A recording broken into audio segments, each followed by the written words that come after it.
മൂന്ന് മഹാസമുദ്രങ്ങൾ സംഗമിക്കുന്ന സ്ഥലം. ഇന്ത്യൻ മെയിൻലാൻഡിന്റെ ദ സതേൺ മോസ്റ്റ്.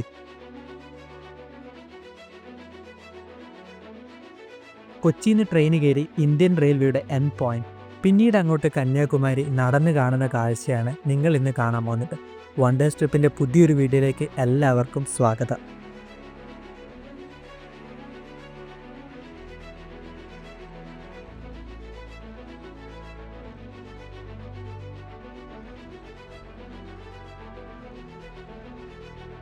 ഒരു 24 മണിക്കൂർ കന്യാകുമാരി സ്പെൻഡ് ചെയ്യുന്ന പോലെയാണ് ഞാൻ ഈ ട്രിപ്പ് പ്ലാൻ ചെയ്തിരിക്കുന്നത്. വീട്ടിൽ നിന്നൊരു ക്യാബ് ബുക്ക് ചെയ്ത് 3:30 ആകുമ്പോഴത്തേക്ക് എറണാകുളം ടൗൺ റെയിൽവേ സ്റ്റേഷനിലെത്തി. 3:50 നമ്മളെ ട്രെയിന്.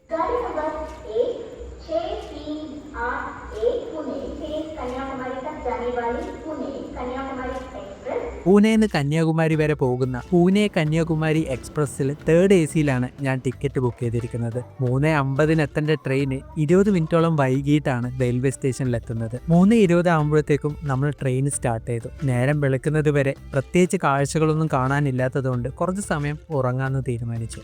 വർക്കിൽ എത്തുന്നത് വരെ നല്ല സുഖമായിട്ട് കിടന്നുറങ്ങി. പിന്നെ ഒരു ചായയൊക്കെ വാങ്ങിച്ചു കുടിച്ചു. പുറത്തുള്ള കാഴ്ചകളൊക്കെ കണ്ട് 9 മണിയാകുമ്പോഴത്തേക്കാണ് തിരുവനന്തപുരത്ത് എത്തുന്നതോടെ ട്രെയിൻ മൊത്തത്തിൽ അങ്ങ് കാലിയായി. വളരെ മനോഹരമായ കാഴ്ചയാണ് നമുക്കിതിലൂടെ യാത്ര ചെയ്യുമ്പോൾ കാണാൻ പറ്റുന്നത്. ദൂരെ ആ മലനിരകളും കൃഷിഭൂമിയും തെങ്ങും തോപ്പും ഇതൊക്കെ കണ്ടുകൊണ്ടുള്ള ഒരു മനോഹരമായ ഒരു യാത്രയാണ് കന്യാകുമാരി എത്തുന്നത് വരെ. 12 മണിയോടെയാണ് നമ്മൾ കന്യാകുമാരിയിൽ എത്തുന്നത്. ഇന്ത്യൻ റെയിൽവേ നെറ്റ്വർക്കിന്റെ ഏറ്റവും അവസാനത്തെ റെയിൽവേ സ്റ്റേഷനിലാണ് നമ്മളിപ്പോൾ എത്തിയിരിക്കുന്നത്. ഇന്ത്യയിലെ സതേൺ മോസ്റ്റ്. ഒട്ടും തിരക്കില്ലാതെ നല്ല വൃത്തിയുള്ള ഒരു റെയിൽവേ സ്റ്റേഷൻ. പുറത്തിറങ്ങും തന്നെ കുറച്ച് ഓട്ടോ ഒക്കെ കാണാം. വണ്ടി തിരക്ക് ഒട്ടുമില്ല. റെയിൽവേ സ്റ്റേഷൻ്റെ ഫ്രണ്ടിലായിട്ട് എന്തൊക്കെയോ പണിയൊക്കെ നടക്കുന്നുണ്ട്. ഇവിടുന്ന് വെറും നടക്കേണ്ട ദൂരം മാത്രമേ ഉള്ളൂ ഞാൻ താമസിക്കുന്ന ഹോട്ടലിലേക്ക്. ആ ഹോട്ടലിൻ്റെ പരിസരത്തായിട്ടാണ് നമുക്ക് കാണേണ്ട കാഴ്ചകളൊക്കെ ഉള്ളത്.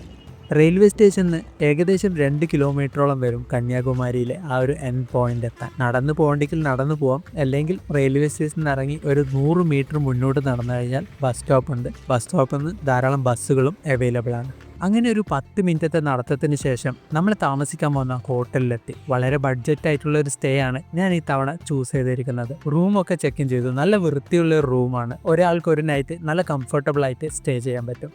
ഈ റൂമിനൊരു ബാൽക്കണി ഒക്കെ ഉണ്ട്. പക്ഷെ ബാൽക്കണി തുറന്നാൽ നമുക്ക് വ്യൂ ഒന്നും കിട്ടില്ല. ധാരാളം ബിൽഡിങ്ങുകളാണ് നമുക്ക് ഇവിടുന്ന് കാണാൻ പറ്റുന്ന കാഴ്ച. പൊതുവെ ഒരു സ്ഥലത്ത് വന്നു കഴിഞ്ഞാൽ അവിടുത്തെ ബിരിയാണി ട്രൈ ചെയ്യുക എന്നുള്ളത് എൻ്റെ ഒരു വീക്ക്നെസ് ആണ്. ഇതിന് മുമ്പ് നമ്മൾ ഉടുപ്പിയിലൊക്കെ പോയപ്പോൾ ദൊണ്ണ ബിരിയാണിയൊക്കെ ട്രൈ ചെയ്തിരുന്നു. ഇവിടെ വന്നിട്ടും ഞാൻ അങ്ങനെ ഒരു ബിരിയാണി ട്രൈ ചെയ്യാന്ന് വെച്ച് ഒരു കടയിൽ കയറി. തമിഴ്നാട്ടിലെ ബിരിയാണികൾ എനിക്ക് പൊതുവെ ഇഷ്ടമാണ്. പക്ഷെ ഈ ബിരിയാണി എനിക്കത്ര വർക്കൗട്ട് ആയില്ല. അതിൻ്റെ സങ്കടത്തിൽ റൂമിൽ പോയി റെസ്റ്റ് എടുക്കാൻ നിന്ന ഞാൻ ദൂരെ കടൽ കണ്ടപ്പോൾ അങ്ങോട്ട് വെച്ച് പിടിച്ചു. സമയം ഉച്ചക്ക് 1 മണി ആയതുകൊണ്ട് തന്നെ നല്ല ചുട്ടു പൊള്ളുന്ന വെയിലാണ്. ഈ ചുട്ടു പൊള്ളുന്ന വെയിലത്ത് പോലും ഇവിടുത്തെ കാഴ്ചകളൊക്കെ ആസ്വദിച്ച് നടന്നു വരുന്ന ധാരാളം മനുഷ്യരെ നമുക്ക് കാണാൻ കഴിയും.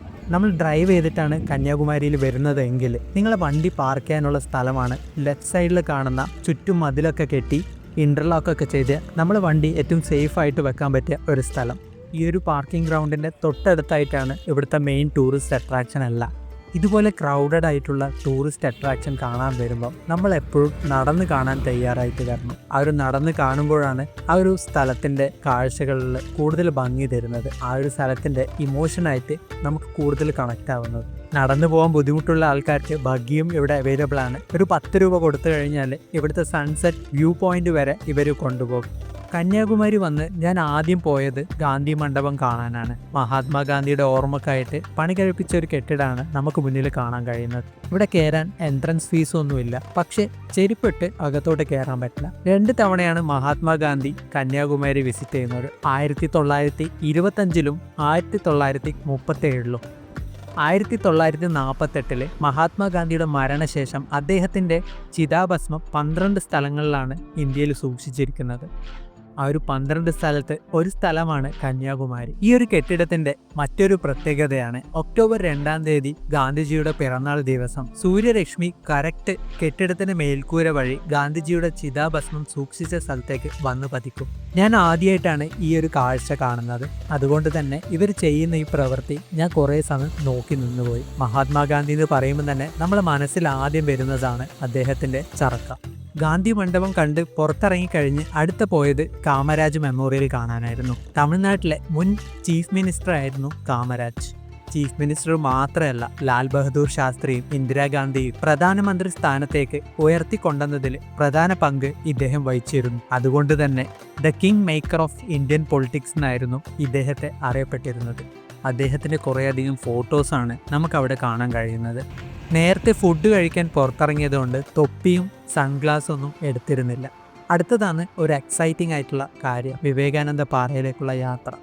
റൂമിൽ പോയി ഒരു 10 മിനിറ്റ് റെസ്റ്റ് എടുത്ത് മൊത്തം തയ്യാറെടുപ്പോടു കൂടിയാണ് വിവേകാനന്ദ പാറയിലേക്കുള്ള യാത്ര സ്റ്റാർട്ട് ചെയ്തത്. ഞാൻ താമസിക്കുന്ന ഹോട്ടലിൻ്റെ തൊട്ടടുത്തായിട്ടാണ് വിവേകാനന്ദ പാറയിലേക്ക് പോകാനുള്ള ബോട്ടിംഗ് പോയിന്റ്. അത്യാവശ്യം നല്ല തിരക്ക് കണ്ടുകൊണ്ട് 300 രൂപയുടെ സ്പെഷ്യൽ ടിക്കറ്റ് എടുത്തിട്ടാണ് ഞാൻ അകത്തേക്ക് കയറിയത്.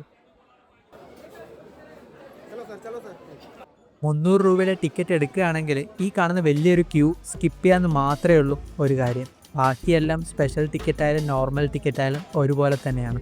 നടന്നു പോയി ബോട്ടിൽ കയറുന്നതിന് മുന്നേ നമ്മൾ തന്നെ പോയി ലൈഫ് ജാക്കറ്റ് എടുത്തിട്ടിട്ട് വേണം ബോട്ടിലേക്ക് കയറാൻ. ഞാൻ വേഗം തന്നെ ലൈഫ് ജാക്കറ്റ് എടുത്തിട്ട് ബോട്ട് കയറി സൈഡ് സീറ്റിൽ തന്നെ പോയിരുന്നു. പണ്ട് അച്ഛൻ ഓരോ സ്ഥലങ്ങളിൽ ട്രെയിനിൽ കൂട്ടി കൊണ്ടുപോകുമ്പോൾ ബാഗും ടവലും ഒക്കെ വെച്ച് സീറ്റ് പിടിക്കുന്നത് കണ്ട് വളർന്നത് കൊണ്ട് ഈ കാര്യത്തിൽ ഞാനും എക്സ്പേർട്ടാണ്. ബോട്ട് നല്ല ആടി ഒലഞ്ഞ് പോകുന്നത് കൊണ്ട് തന്നെ എല്ലാവരും നല്ല പേടിച്ചിട്ടാണ് ഈ ബോട്ടിലിരിക്കുന്നത്.